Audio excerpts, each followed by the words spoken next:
Hi అండి. Welcome to my channel. ఇవాల్టి వీడియోలో అయితే రేషన్ బియ్యంతోనే ఇడ్లీ ఇంకా దోశను ఎలా చేసుకోవాలో చూపిస్తానండి. రవ్వ లేకుండా కూడా రేషన్ బియ్యంతోనే ఇడ్లీ అయితే చాలా సాఫ్ట్గా ఉందండి. సో ఇలా ఒక్కసారి పిండి పట్టి పెట్టుకున్నారంటే ఇడ్లీ ఇంకా దోశ ఏది కావాలంటే అది వేసుకోవచ్చండి. అలాగే కడప సైడు ఎక్కువగా ఫేమస్ అయిన ఎర్రకారం పప్పుల పొడి దోశను ఎలా వేసుకోవాలో, ఆ ఎర్రకారం ఎలా చేసుకోవాలనేది కూడా చూపించానండి. వీడియోనైతే స్కిప్ చేయకుండా చివరి వరకు చూసి సపోర్ట్ చేయండి. దోశ అయితే సేమ్ హోటల్లో తింటాం కదా, అలాగే వచ్చిందండి. తప్పకుండా ట్రై చేయండి. ఇంకా ఆలస్యం చేయకుండా ఈ దోశ బ్యాటర్ని ఎలా ప్రిపేర్ చేసుకోవాలో చూసేద్దాం పదండి. దానికోసం ముందుగా ఒక గిన్నె తీసుకొని అందులో ఏదైనా కప్పు కానీ గ్లాస్ కానీ తీసుకోండి. దాంతో 6 గ్లాసుల రేషన్ బియ్యం అయితే తీసుకోండి. ఇక్కడ నేనైతే కొద్దిగా ఎక్కువ క్వాంటిటీలో చేస్తున్నానండి. మీరు తక్కువ క్వాంటిటీలో చేసుకోవాలంటే కనుక 3 గ్లాసుల రేషన్ బియ్యం తీసుకోండి. 3 గ్లాసులకైతే 1 గ్లాసు మినప్పప్పు వేసుకోండి. నేనైతే 6 గ్లాసులు తీసుకున్నాను కాబట్టి 2 గ్లాసుల మినప్పప్పు అయితే వేసుకున్నానండి. అలాగే 1 గ్లాస్ అటుకులు, ఒక 2 స్పూన్లమైన మెంతులు కూడా వేసుకుంటున్నాను. ఇంకా అలాగే దోశ క్రిస్పీగా ఎర్రగా రావడం కోసం 1 గ్లాసు సగ్గుబియ్యం అయితే వేసుకుంటున్నానండి. ఒకవేళ మీరు 3 గ్లాసులు తీసుకుంటే కనుక అన్నీ కూడా హాఫ్ చేసుకోండి, సరిపోతుంది. వీటితో పాటు ఒక హాఫ్ గ్లాసు శనగపప్పు కూడా వేసుకోండి. నేను ఇప్పుడు వేసుకోవడం మర్చిపోయానన్నమాట, తర్వాత అయితే వేసుకున్నానండి. ఇప్పుడు అందులో నీళ్లు వేసుకొని బియ్యాన్ని అయితే ఒక 2-3 సార్లు బాగా కడుక్కోవాలండి. రేషన్ రైస్లో పురుగులు ఇవన్నీ ఉంటాయి కాబట్టి ఖచ్చితంగా ఒక 2-3 సార్లు కడుక్కోవాలండి. బియ్యం కడిగిన తర్వాత నీళ్లు వేసేసి ఒక 5-6 గంటలు అయితే నానబెట్టుకోవాలండి. 5-6 గంటల కల్లా బియ్యం ఇంకా మినప్పప్పు అన్నీ చక్కగా నానిపోతాయండి. సో మొత్తం బాగా నానిపోయిన తర్వాత ఇప్పుడు వీటిని మిక్సీ వేసుకోవాలండి. ఒకవేళ గ్రైండర్ ఉండే వాళ్ళైతే కనుక గ్రైండర్లో కూడా వేసుకోవచ్చండి. నేనైతే మిక్సీలోనే వేస్తున్నానండి. అన్నీ పర్ఫెక్ట్గా వేసుకున్నామంటే మిక్సీలో కూడా ఇడ్లీ కానీ దోశ కానీ చాలా బాగా వస్తాయండి. మిక్సీ పట్టుకునేటప్పుడు అయితే మిక్సీకి నిండుగా వేసుకోకుండా ఒక హాఫ్ వరకు బియ్యం ఇవన్నీ వేసుకొని ఇప్పుడు అందులో అయితే కొద్దిగా నీళ్ళు వేసుకోండి. అంటే ఒక చిన్న టీ గ్లాస్ మైన వేసుకుంటే సరిపోతుందండి. నీళ్ళు ఎక్కువగా వేసి పట్టుకున్నారంటే ఇడ్లీ వేసుకోవడానికి కరెక్ట్గా రాదనమాట. సో నీళ్ళు అయితే కొద్దిగా వేసుకొని మెత్తని బ్యాటర్ లాగా పట్టేసుకోవాలండి. పిండి అయితే ఇక్కడ వీడియో క్లిప్లో చూపిస్తున్నాను చూడండి, అలా మెత్తగా ఉండాలన్నమాట. ఇంకా అలాగే జారుడుగా లేకుండా వీడియో క్లిప్లో చూపించినంత కన్సిస్టెన్సీలో ఉంటే ఇడ్లీ దోశ వేసుకోవడానికి కరెక్ట్గా సరిపోతుందండి. ఇప్పుడు మిక్సీ పట్టి పెట్టుకున్న పిండి మొత్తాన్ని ఒక పెద్ద గిన్నెలోకి తీసేసుకొని పిండిని అయితే చేత్తో ఒకసారి బాగా మిక్స్ చేయాలండి. తర్వాత మూత పెట్టేసి పిండిని అయితే ఒక రాత్రి మొత్తం పులవనివ్వండి. రాత్రి మొత్తం అలాగే పెట్టామంటే పిండి అయితే చక్కగా పులిసిపోయి పొంగి ఉంటుందండి. ఇక్కడ వీడియో క్లిప్లో చూడండి, పిండి అయితే ఎంత బాగా పొంగిందో. ఇప్పుడు ఫస్ట్ ఈ బ్యాటర్తో ఇడ్లీ ఎలా వేసుకోవాలో చూపిస్తానండి. మనకు ఎంత పిండి కావాలంటే అంత పిండిని సపరేట్గా ఒక గిన్నెలోకి తీసుకొని ఇప్పుడు అందులో తగినంత సాల్ట్ వేసుకొని సాల్ట్ మొత్తం పిండిలో కలిసిపోయేలాగా బాగా కలుపుకోవాలండి. ఇడ్లీకి అయితే ఇంకా నీళ్ళు అస్సలు వేయాల్సిన అవసరం లేదండి, ఇలాగే ఉంటే సరిపోతుందన్నమాట. ఒకవేళ మీరు పట్టుకున్న పిండి ఇంకా గట్టిగా ఉంటే కనుక ఇంకొద్దిగా నీళ్ళు వేసుకొని కలుపుకోండి. నాకైతే ఈ కన్సిస్టెన్సీలో ఇడ్లీ వేసుకోవడానికి సరిపోతుందని నీళ్ళు అయితే వేసుకోలేదండి.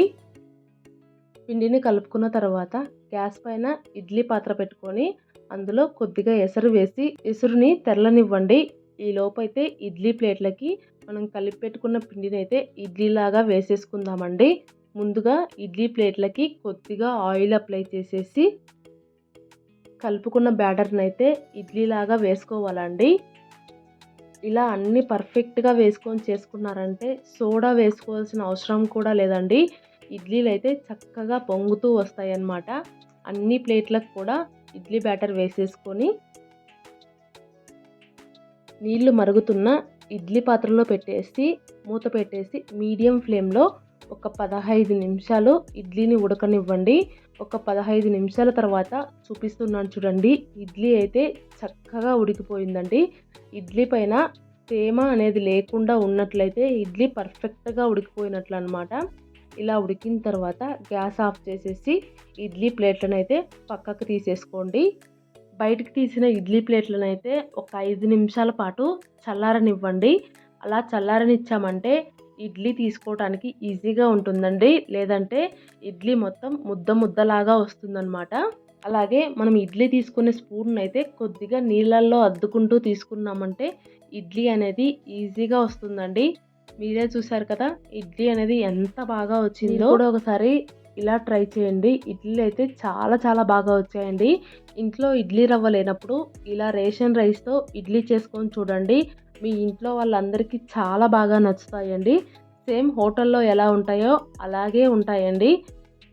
ఇక్కడ ఒక ఇడ్లీనైతే తుంచి చూపిస్తున్నాను చూడండి. ఎంత ఫ్లఫీగా, స్పాంజీగా వచ్చాయంటే చాలా బాగా వచ్చాయన్నమాట. ఇలా ఒక్కసారి ట్రై చేసి చూడండి. చాలా అంటే చాలా బాగా వస్తాయండి. ఇడ్లీకి కాంబినేషన్‌గా సాంబార్ చేసుకొని తిన్నామంటే చాలా అంటే చాలా బాగుంటుందండి. తప్పకుండా ట్రై చేయండి. ఇంకా ఇప్పుడైతే ఎర్రకారం ఎలా చేసుకోవాలో చూపిస్తానండి. ముందుగా దానికోసం ఒక గిన్నె తీసుకొని ఒక 7-8 ఎండుమిరపకాయలు వేసుకోవాలండి. అలాగే అందులోనే కొద్దిగా గోరువెచ్చగా ఉండే నీళ్లు వేసుకొని ఎండుమిరపకాయల్ని ఒక 10-15 నిమిషాల పాటు నీళ్ళల్లో నాననివ్వాలి. తర్వాత నానిపోయిన ఎండుమిరపకాయల్ని మిక్సీ జార్‌లో వేసుకొని అందులోనే ఒక 3 మీడియం సైజు ఉల్లిపాయల్ని చిన్న చిన్న ముక్కలుగా కట్ చేసి వేసుకోవాలి. తర్వాత కొద్దిగా సాల్ట్ వేసేసుకొని మొత్తాన్ని బాగా మిక్సీ పట్టేసుకోవాలండి. మొత్తం ఒకసారి మిక్సీ పట్టుకున్న తర్వాత ఇప్పుడు అందులో కొద్దిగా నీళ్లు వేసుకొని ఫైన్ పేస్ట్ లాగా మిక్సీ పట్టేసుకోవాలండి. ఇప్పుడు దీనిని ఒక గిన్నెలోకి తీసుకొని తాలింపు వేసేసుకోవడమేనండి. ఇలా తాలింపు వేసుకున్నామంటే ఎర్రకారం అయితే రెడీ అయిపోతుందండి. తాలింపు వేసుకున్న చట్నీనైతే ఒకసారి బాగా కలిపేసుకోండి. ఇప్పుడు పప్పుల పొడి చేసుకోవడం కోసం ఒక మిక్సీ జార్ తీసుకొని అందులో నార్మల్ పప్పులుంటాయి కదా! శనగపప్పు వాటినైతే ఒక పిడికెడు వేసుకొని ఇప్పుడు అందులోనే ఒక చిటికెడంత ఉప్పు, అలాగే ఒక చిటికెడంత కారం వేసుకొని మెత్తని పౌడర్ లాగా మిక్సీ పట్టేసుకోవాలండి. అదే బ్యాటర్‌తో దోస వేసుకోవడానికైతే దోస బ్యాటర్‌లో కొద్దిగా సాల్ట్ వేసుకొని, అలాగే కొద్ది కొద్దిగా నీళ్లు వేసుకుంటూ పిండినైతే దోస బ్యాటర్ కన్సిస్టెన్సీ వచ్చేలాగా కలుపుకోవాలండి. పిండి మరీ లూజ్‌గా ఉండకూడదు. అలాగని గట్టిగా ఉండకూడదనమాట. ఇప్పుడు గ్యాస్ పైన దోస పెనం పెట్టుకొని, పెనం కాలిన తర్వాత ఫస్ట్ ఉల్లిపాయ రుద్దేసుకోండి. ఉల్లిపాయ రుద్దిన తర్వాత దానిపైన కొద్దిగా పిండి వేసేసి వీడియో క్లిప్‌లో చూపించిన విధంగా దోసని ఎంత పలుచగా కావాలంటే అంత పలుచగా స్ప్రెడ్ చేసుకోవచ్చండి. మా ఇంట్లో అయితే కొద్దిగా దోసలు ఎక్కువగా పలచగానే ఇష్టపడతారండి. సో, నేనైతే ఎక్కువగా పలుచగా వేస్తాననమాట. దోస వేసిన తర్వాత ఇప్పుడు దానిపైనుంచి కొద్దిగా ఆయిల్ వేసి దోసని బాగా కాలనివ్వండి. ఒకవేళ మీ దోస పెనం ఎక్కువగా వెడల్పుగా ఉంటే పెనాన్ని అటువైపుకు, ఇటువైపుకు కదిలించుకుంటూ అన్ని వైపులా కాల్చుకోండి. అలాగే దోస వేసిన తర్వాత గ్యాస్‌నైతే మీడియం ఫ్లేమ్‌లోనే పెట్టుకొని కాల్చుకున్నారంటే దోస అనేది క్రిస్పీగా వస్తుందండి. హై ఫ్లేమ్‌లో పెట్టుకొని కాల్చుకున్నారంటే మెత్త మెత్తగా వస్తుందనమాట. సో, మీకెలా కావాలంటే అలా కాల్చేసుకొని దోస ఒకవైపు కాలిన తర్వాత రెండో వైపుకు తిప్పేసుకోండి. ఇలా దోస 2 వైపులా కాలిన తర్వాత ఇప్పుడు దానిపైన ముందుగా ప్రిపేర్ చేసి పెట్టుకున్న ఎర్ర కారాన్నయితే వేసుకోవాలండి. ఎర్ర కారం వేసిన తర్వాత కారాన్ని దోస మొత్తం స్ప్రెడ్ చేసుకోవాలనమాట. ఇలా స్ప్రెడ్ చేసుకునేటప్పుడు గ్యాస్‌నయితే మీడియం ఫ్లేమ్‌లో పెట్టుకోండి. ఎర్ర కారం వేసుకున్న తర్వాత ఇప్పుడు పైనయితే కొద్దిగా ముందుగా మిక్సీ పట్టి పెట్టుకున్న పప్పుల పొడైతే చల్లుకోవాలండి. ఇలా పప్పుల పొడి చల్లుకున్న తర్వాత దోసని ఫోల్డ్ చేసుకొని సర్వింగ్ చేసుకొని తినడమేనండి. దోస చూసారా ఎంత బాగా వచ్చిందో! మీరు కూడా ట్రై చేయండి. ఒకటే బ్యాటర్‌తో దోస, ఇడ్లీ చేసుకోవచ్చనమాట. చాలా చాలా బాగా వస్తాయండి. మీరు ట్రై చేస్తే మీకెలా కుదిరాయనేది కామెంట్ చేయడం మాత్రం మర్చిపోవద్దు. ఇంకా ఈ వీడియోని చివరి వరకు చూసినందుకు థ్యాంక్ యూ సో మచ్ అండి. అలాగే ఈ వీడియో మీకు నచ్చినట్లయితే ప్లీజ్ లైక్ చేయండి, షేర్ చేయండి. కొత్తగా చూస్తున్న వాళ్ళు మన ఛానల్‌ని సబ్స్క్రైబ్ చేసుకోండి. ఇంకొక మంచి రెసిపీతో మీ ముందుకైతే వస్తానండి. Thank you so much for watching this video. Bye bye.